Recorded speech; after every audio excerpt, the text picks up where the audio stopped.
할렐루야. 예수 그리스도 이름으로 하나님 말씀 증거하겠습니다. 하나님 말씀 고린도전서 10장 14절에서 22절까지 말씀을 우리 다 같이 찾겠습니다. 고린도전서 11장 14절에서 22절까지 말씀을 저와 여러분이 교독하도록 하겠습니다. 14절. 그런즉 내 사랑하는 자들아, 우상 숭배하는 일을 피하라.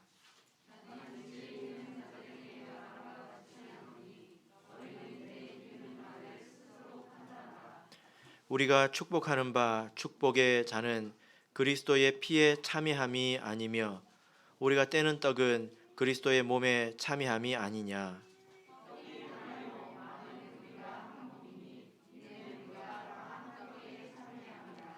육신을 따라 난 이스라엘을 보라. 제물을 먹는 자들이 제단에 참여하는 자들이 아니냐.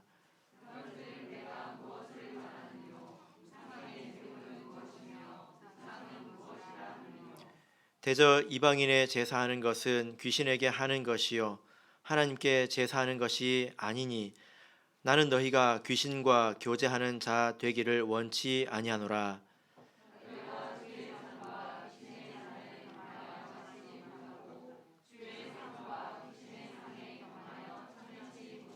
같이 읽겠습니다. 그러면 우리가 주를 노여워하시게 하겠느냐? 우리가 주보다 강한 자냐? 아멘. 네, 오늘 이 시간은 우상 숭배하는 일을 피하라 라는 제목으로 하나님 말씀을 증거하겠습니다. 제가 신앙생활을 시작한 이후에 이런 일이 생겼습니다. 이런 것이 생겼는데 사는 것이 고통스럽구나, 이런 것을 제가 신앙생활을 시작하면서 깨닫게 되었습니다. 그 전까지는 아무 생각 없이 살았었습니다. 그런데 그 가운데서 1년 중에 가장 괴로운 날을 이렇게 꼽으라면 어떤 날이었을까요? 설, 추석, 또 할아버지 기일 이런 날이었습니다. 왜냐하면 바로 제사 때문이죠. 10계명의 두 번째 계명을 보면 우상을 만들거나 또 절하지 말라, 이런 계명이 있지 않습니까? 그렇게 명령하고 계시기 때문에 굉장히 어려움을 많이 겪었습니다. 그래서 제가 그동안에는 겪어보지 못했던 그런 마음속의 고통, 또 핍박, 이런 것들을 제가 경험을 해보게 되었는데요. 이런 것을 이제 겪다가 또 믿음이 약해지면 마음속에 타협하는 그런 목소리가 들려옵니다. 어떤 음성이 들려올까요?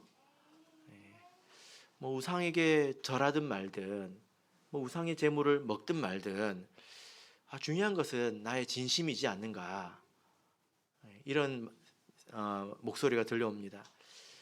별것도 아닌 일을 가지고 나를 사랑하는 부모님, 또 가족과 괜히 갈등을 일으키고 마음의 고통을 받는 것보다 내 마음의 중심이 분명하다면 그 중심을 지키고 가족들과 화목한 것이 더 낫지 않은가? 이런 음성이 들려옵니다. 그러나 이것은 명백히 잘못된 것이죠. 그죠? 10계명의 두 번째 계명은 마음의 문제를 말하는 것이 아니라 우상을 만들거나 절하지 말라고 말씀하고 있습니다. 이것이 10계명의 계명이죠. 너희의 마음이 어떠하든 간에 우상을 만들지 말고 우상에게 절하지 마라. 이것이 10계명 두 번째 계명입니다. 이렇게 답을 얻는 것은 사실 그렇게 어려운 문제는 아니지만 이런 형편 가운데서 이것을 극복하는 것은 결코 또 쉬운 문제는 아닙니다. 고린도 교회에도 마찬가지인데요. 우리나라도 제사 중심의 그런 문화가 형성이 되어 있지 않습니까? 가족들끼리 만나는 가장 성대한 날, 즐거운 날 제사를 드려왔지 않습니까? 고린도라는 곳도 마찬가지인데 이 고린도도 우리나라처럼 제사 중심의 그런 나라였습니다. 지금으로 보자면 지금 봐도 그 고린도라는 그 도시에 그 자리에 최소 12개의 신전이 있었던 것으로 파악이 됩니다. 신전이 굉장히 많이 있었죠. 2000년이 지난 지금도 그 유적이 남아 있을 정도이고 그 규모도 굉장합니다. 근데 이 신전이라는 곳의 이 그 의미는 지금의 마을 회관과 같습니다. 여러분 옛날에 그 시골에서 뭐 시제를 지내거나 이러면 온 동네 사람들이 다 모여가지고 그렇게 행사를 하지 않습니까? 그래서 이 신전도 그와 같은 곳이었는데 사람들이 거기서 모이고 만나고 소통하고 거기에 사람이 있고 음식이 있고 그랬단 말이에요. 그게 중심에 있었다는 것입니다. 만약에 거기에서 빠지면 어떻게 될까요? 사람들이 제일 무서워하는 게 뭐죠? 왕따, 따돌림 당하는 거죠. 거기에 빠지면 이상한 사람 취급받고 그렇게 되는 것입니다. 그래서 아마도 이 고린도 교회 성도들 가운데서는 그 자리에 참여하는 사람들이 있었던 것으로 보입니다. 고린도전서 8장 10절을 보실까요? 고린도전서 8장 10절을 보겠습니다. 고린도전서 8장 10절 읽겠습니다. 시작. 지식이 있는 내가 우상의 집에 앉아 먹는 것을 누구든지 보면 자, 네가 우상의 집, 여기는 신전을 말하거든요. 이 신전에 앉아서 무엇을 음식을 먹는 것을 누구든지 본다면 이것은 가정한 것이지만 또 이런 일이 있을 수 있다는 말이죠. 그래서 아마도 지금도 그러한 것처럼 내가 이 자리에 빠지면 소외받고 또 조롱받기 때문에 또 이 자리에 가면 맛있는 음식이 있고 또 정보가 있기 때문에 여기에 참여하는 그런 사람들이 있었던 것으로 보입니다. 여러분 이런 경우에 우리는 어떻게 해야 될까요? 우리가 우상을 믿지는 않지만 화목을 위해서 또 원만한 사회생활을 위해서 우리가 이 자리에 참석해야 될까요? 어떻게 하는 것이 좋을까요? 우리 성도님들 그 가운데서도 뭐 전부는 아니겠지만 이런 형편에 있는 경우가 있을 것입니다. 하나님을 믿지만 가족과의 관계 때문에 제사를 지내는 경우가 있을 수 있습니다. 그러나 결코 이것은 옳지 않습니다. 이런 경우에 우리가 어떻게 해야 될까요? 자, 오늘 말씀을 통해서 해답을 얻어보겠습니다. 자, 먼저 본문으로 돌아가서요. 14절, 15절 보겠습니다. 14절, 15절 같이 읽겠습니다. 시작. 그런즉 내 사랑하는 자들아 우상 숭배하는 일을 피하라. 나는 지혜 있는 자들에게 말함과 같이 하노니 너희는 내 이르는 말을 스스로 판단하라. 자, 여기서 사랑하는 자들아 우상 숭배하는 일을 피하라. 어떻게 하라고요? 피하라. 이렇게 말씀을 하고 있습니다. 너희들에게 지혜가 있는 것처럼 내가 이렇게 이야기를 한다. 이렇게 말하고 있지요. 뭐 우리 성도님들 가운데서는 이런 그 형편과 전혀 상관없는 그 삶을 사시는 분들도 계실 겁니다.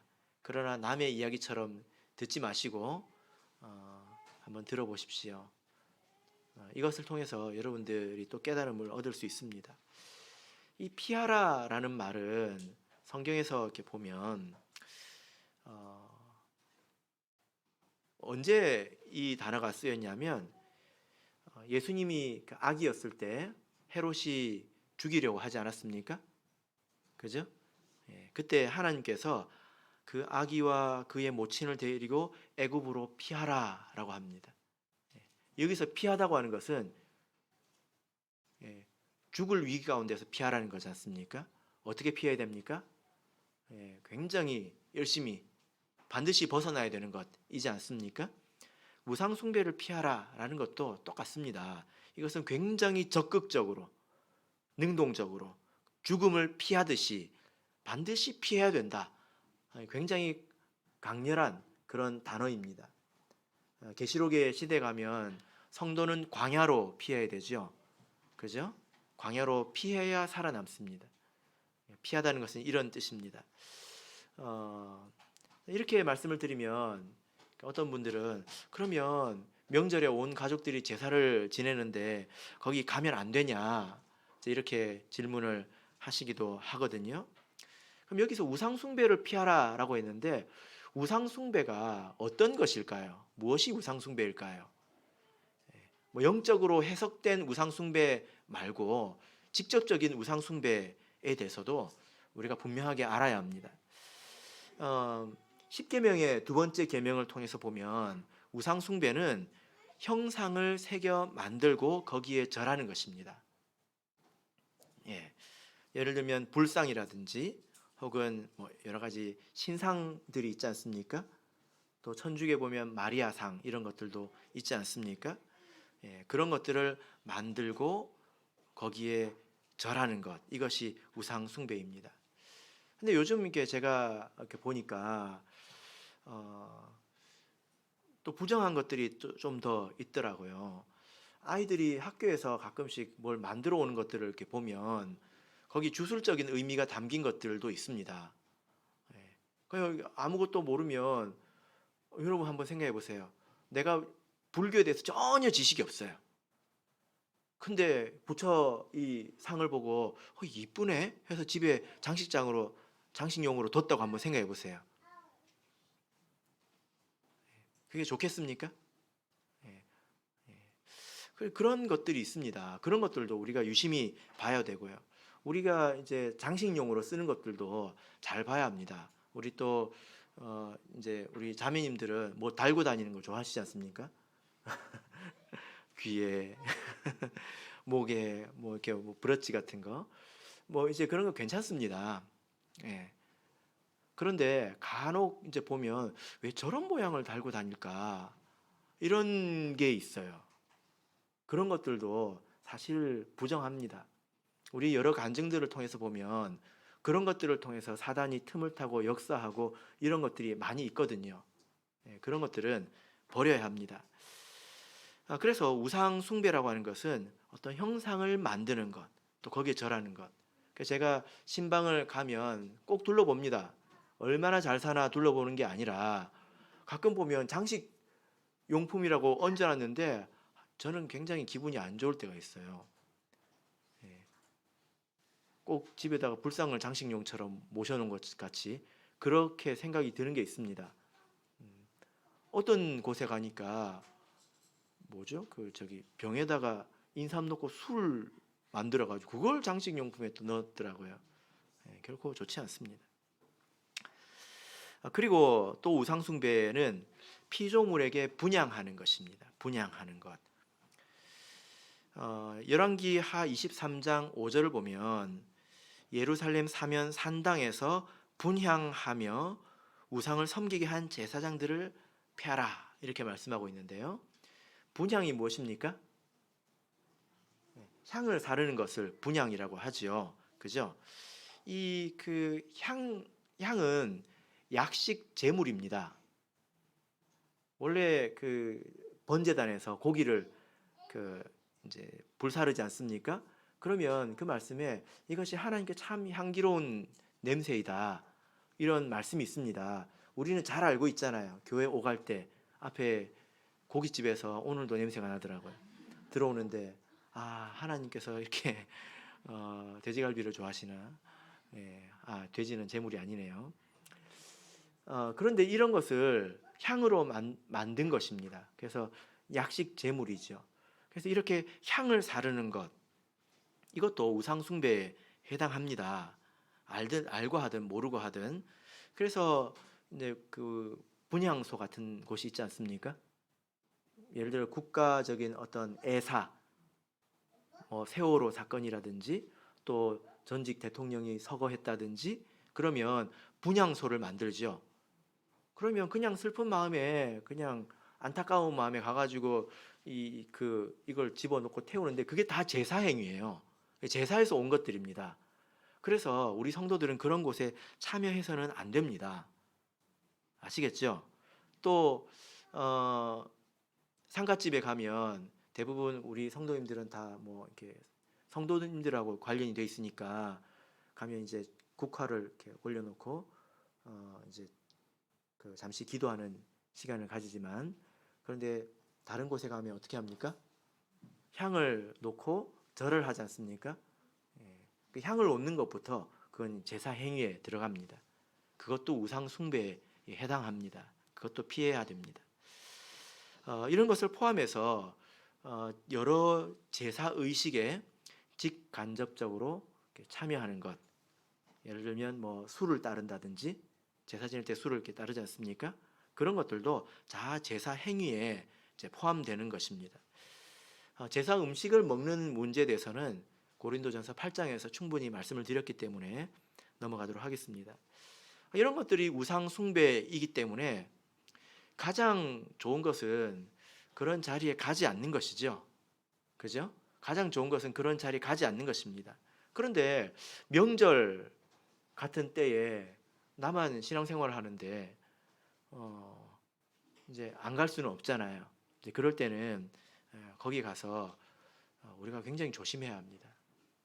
그리고 이런 내 상황이 좀 특별하다, 애매해서 잘 모르겠다, 이런 생각이 들면 우리 집사님들이나 아니면 저에게 와서 상의하고 물어보시는 것이 가장 안전하고 좋습니다. 알지 못하고 이런 일에 참여했다가 사단에게 틈을 주고 하나님에게 벌을 받고 이런 일들이 충분히 있을 수 있거든요. 여러분, 우리는 이런 우상 숭배를 피해야 합니다. 죽음을 피하듯이 누가 죽이러 온다고 그러면 여러분 최선을 다해서 달려가지 않겠습니까? 그런 것처럼 이 일을 피해야 합니다. 왜 피해야 될까요? 자, 본문으로 돌아가겠습니다. 고린도전서 10장 16절에서 18절을 읽어보겠습니다. 16절에서 18절 읽겠습니다. 시작. 우리가 축복하는 바 축복의 자는 그리스도의 피에 참여함이 아니며 우리가 떼는 떡은 그리스도의 몸에 참여함이 아니냐. 떡이 하나요 많은 우리가 한 몸이니 이는 우리가 다 한 떡에 참여함이라. 육신을 따라 난 이스라엘을 보라. 제물을 먹는 자들이 제단에 참여하는 자들이 아니냐. 먼저 왜 우리가 이런 일을 피해야 되는지에 대해서 이야기하기 전에 바울 사도는 우리의 신분에 대해서 먼저 말씀을 하고 있습니다. 우리가 어떤 사람입니까? 자, 16절부터 보면 우리는 그리스도의 피에 참여한 사람들이다. 우리는 그리스도의 몸에 참여한 사람들이다. 이것은 무엇을 말하죠? 성찬을 한 사람들을 말하지 않습니까? 그래서 예수 그리스도의 살과 피를 받아서 그의 생명이 우리 속에 있잖아요. 그리고 우리가 예수 그리스도의 살과 피를 먹었기 때문에 우리가 예수님의 몸의 일부가 된 것입니다. 그러니까 예수 그리스도의 성찬, 세례와 성찬을 통해서 예수님이 내 안에, 내가 예수님 안에, 이것이 이루어지게 된 것입니다. 그러한 우리 하나님의 백성이 제사를 드린다면, 우상 숭배에 참여한다면 이것은 어떤 의미일까요? 여러 가지 변명이 있을 수 있습니다. 나는 어디서 갑자기 방언 소리가 들리네. 괜찮습니다. 지유가 이제 입성을 했습니다. 입성을 했기 때문에 괜찮습니다. 지유, 조용해야 지유. 자, 우상 숭배의 의미는 내가 정하는 게 아니에요. 하나님이 정하는 것입니다. 우상 숭배를 하면서 나는 우상을 안 믿어, 나는 다만 화목을 위해서 절하는 게 아니라 몸을 숙이는 거야. 절하는 게 아니라 나는 몸을 숙이는 거야. 또 뭐 따지고 보면 조상이 있으니까 우리가 있는 거지, 뭐 그 정도 예의는 할 수 있지 않나? 이건 다 사람의 생각이죠. 그죠? 하나님의 판단은 다르다는 것입니다. 내가 알든 모르든 그런 일에 참여하는 것은 전혀 다른 의미를 가진다는 거예요. 어떤 의미가 있습니까? 자, 19절부터 20절을 읽어보겠습니다. 19절에서 20절 읽겠습니다. 시작. 그런즉 내가 무엇을 말하느뇨? 우상의 제물은 무엇이며 우상은 무엇이라 하느뇨?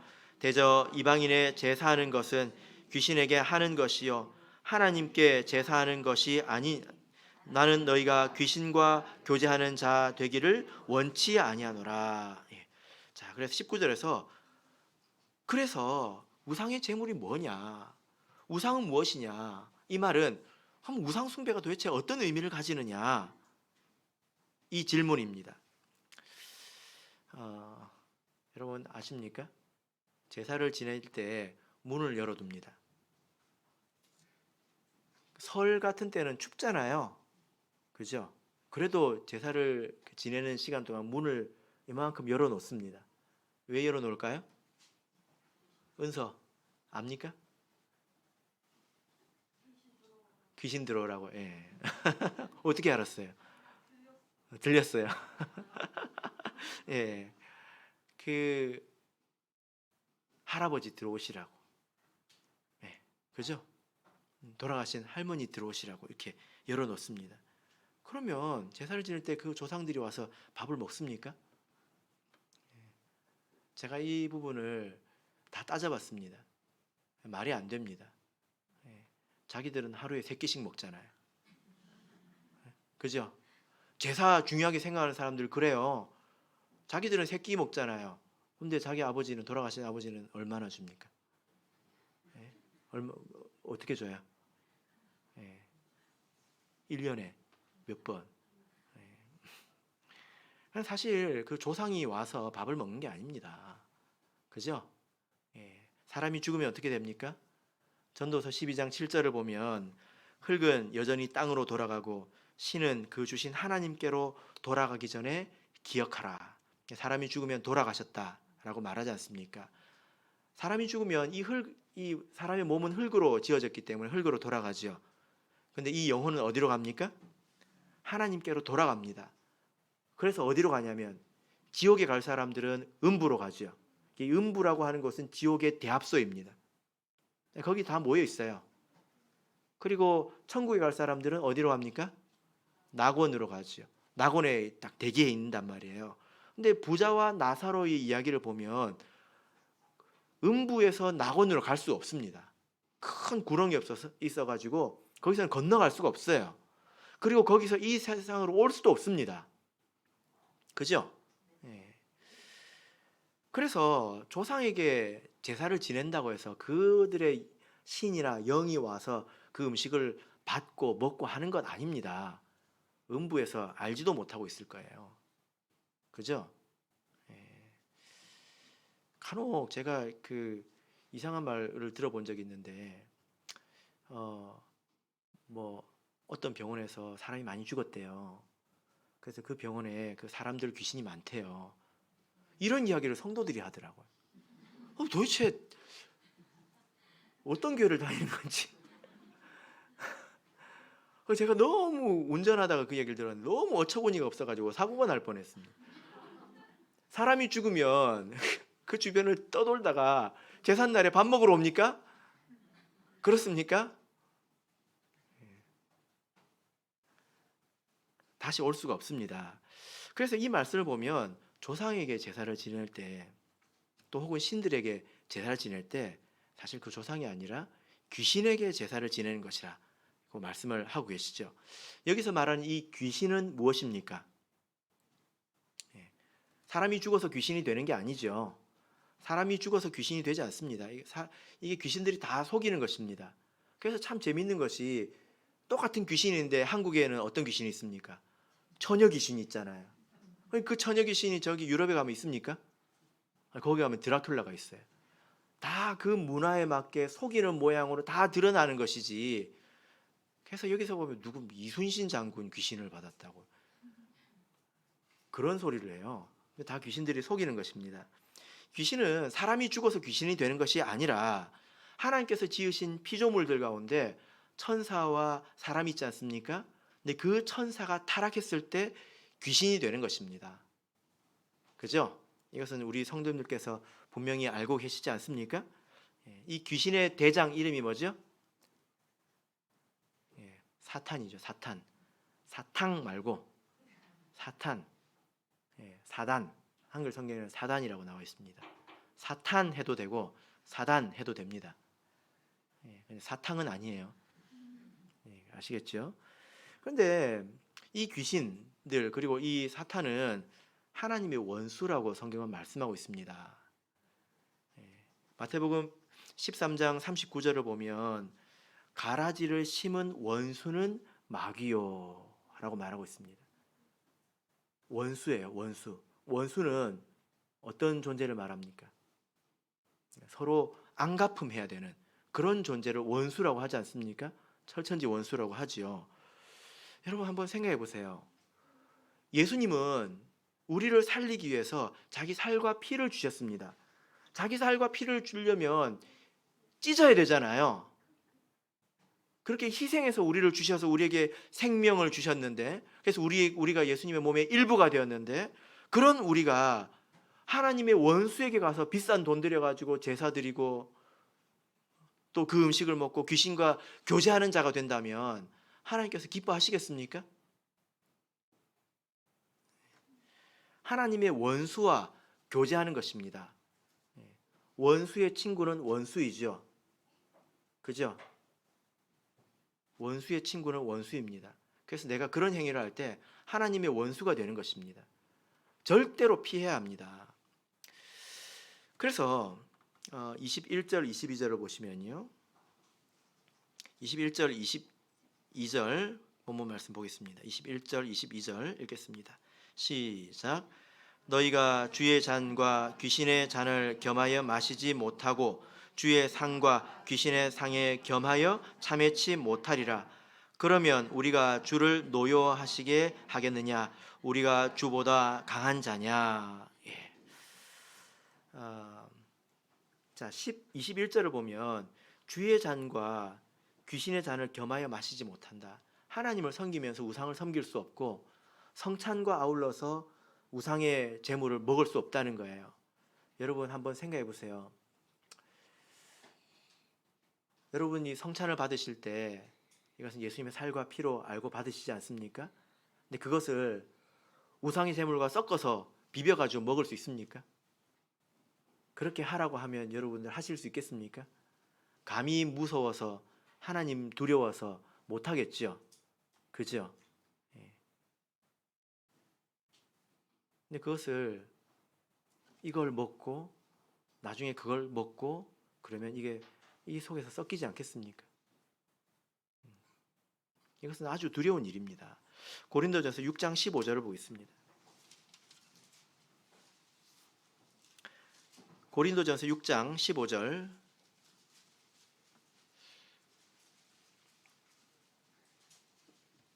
고린도전서 6장 15절 읽겠습니다. 시작. 너희 몸이 그리스도의 지체인 줄을 알지 못하느냐? 내가 그리스도의 지체를 가지고 창기의 지체를 만들겠느냐? 결코 그럴 수 없느니라. 우리가 우리 교회는 그리스도의 몸이지요. 교회는 그리스도의 몸입니다. 그리고 나는 그 몸의 지체입니다. 그 몸의 일부분이라는 거예요. 그런데 음행을 행하면, 간음을 행하면 그 창녀와 한 몸이 되는 것 아닙니까? 그러니까 이거는 어떤 의미냐면 그리스도의 몸을 창녀의 몸과 붙였다는 거예요. 이게 얼마나 큰 죄인지 여러분 한번 생각해 보십시오.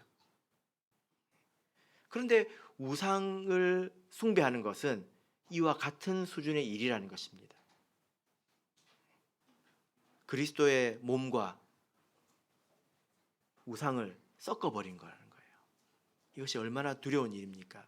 그럴 때 하나님은 진노하십니다. 그래서 우리 본문에서 읽었죠? 우리가 주를 노여워하시게 하겠느냐? 이런 일을 해서 우리가 주님을 노엽게 해야 되겠느냐? 그런 일을 하면 우리 주님께서 노여워하신다는 거예요. 화를 내신다는 것입니다.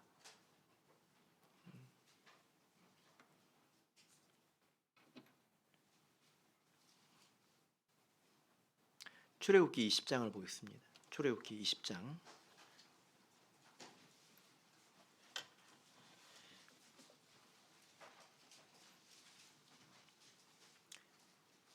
지금까지 말씀드린 십계명 두 번째 계명이죠. 출애굽기 20장 5절을 보겠습니다.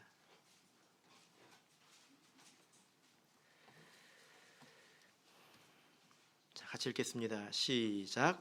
그것들에게 절하지 말며 그것들을 섬기지 말라. 나 여호와 너의 하나님은 질투하는 하나님인즉 나를 미워하는 자의 죄를 갚되 아비로부터 아들에게로 3, 4대까지 이르게 하거니와.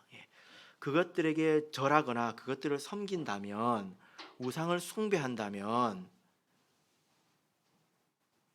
누구에게 죄를 갚는다고 하고 있습니까? 누구에게 죄를 갚는다고 하고 있습니까? 그 자녀들에게 3, 4대 이르기까지 그 자녀들에게 죄를 갚으신다.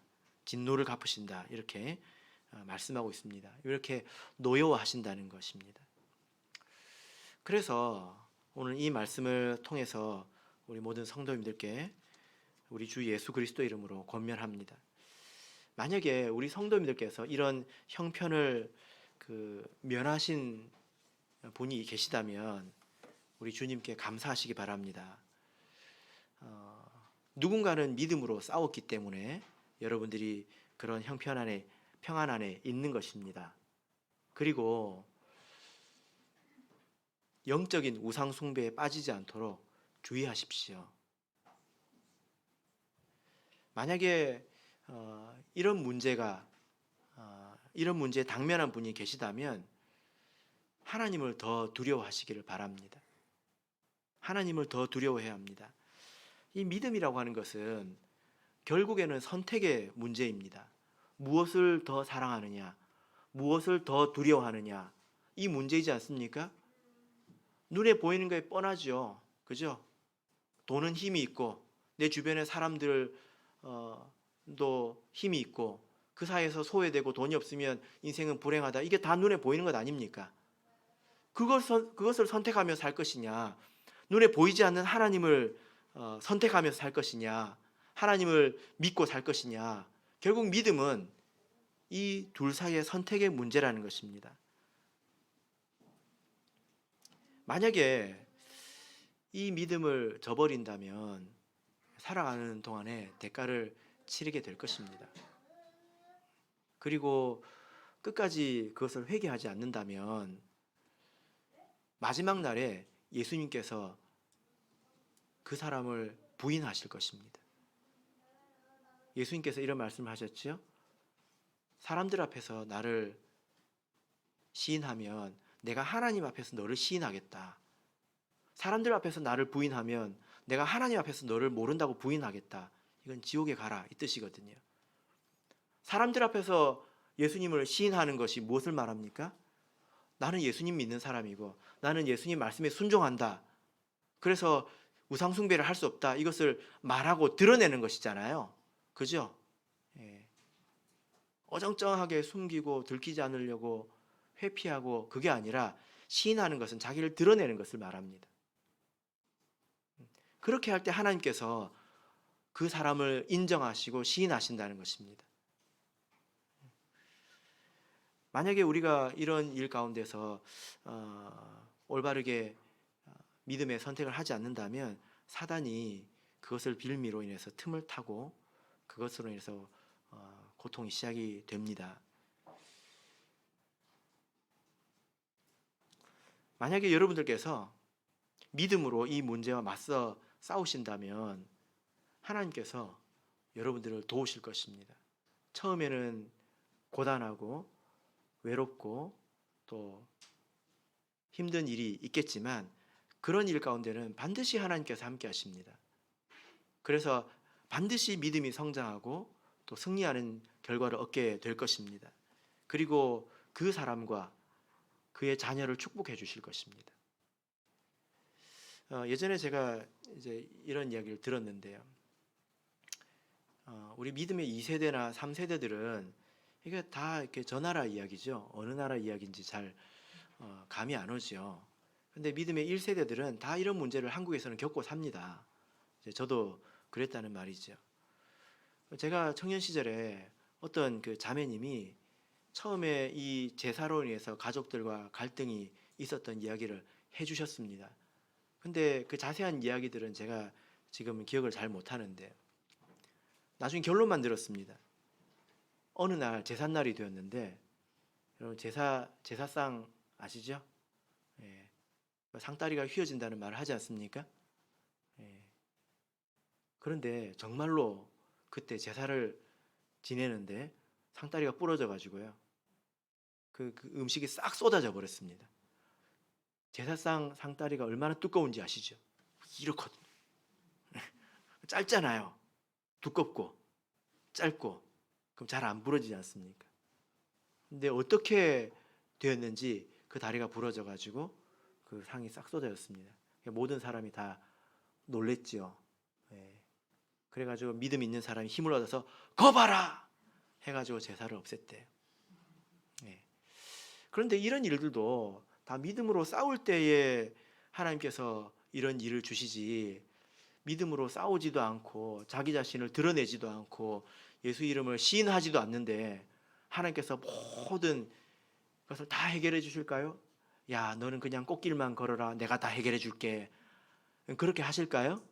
하나님이 그런 은혜를 주시지 않습니다. 믿음으로 싸울 때 이런 일들이 있다는 것입니다. 그래서 믿음을 가지고 싸우면 반드시 간증이 생길 것입니다. 말씀의 결론 맺겠습니다.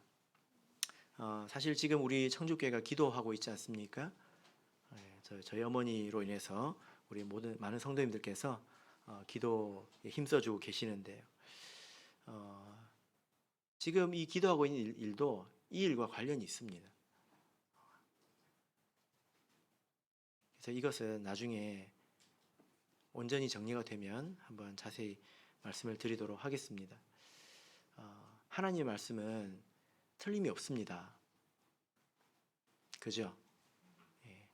그래서 이런 것들을 통해서 우리가 내가 직접 겪지 않더라도 우리가 배울 수 있는 것입니다. 그러면서 하나님의 말씀 참되구나 이것을 깨닫는다면 그 믿음이 다른 방면에서도 적용이 될 수 있는 것입니다. 제사와 전혀 상관없이 사시는 분들이 대다수인 것을 알지만 오늘 이 말씀의 순서가 되어서 전하게 되었습니다.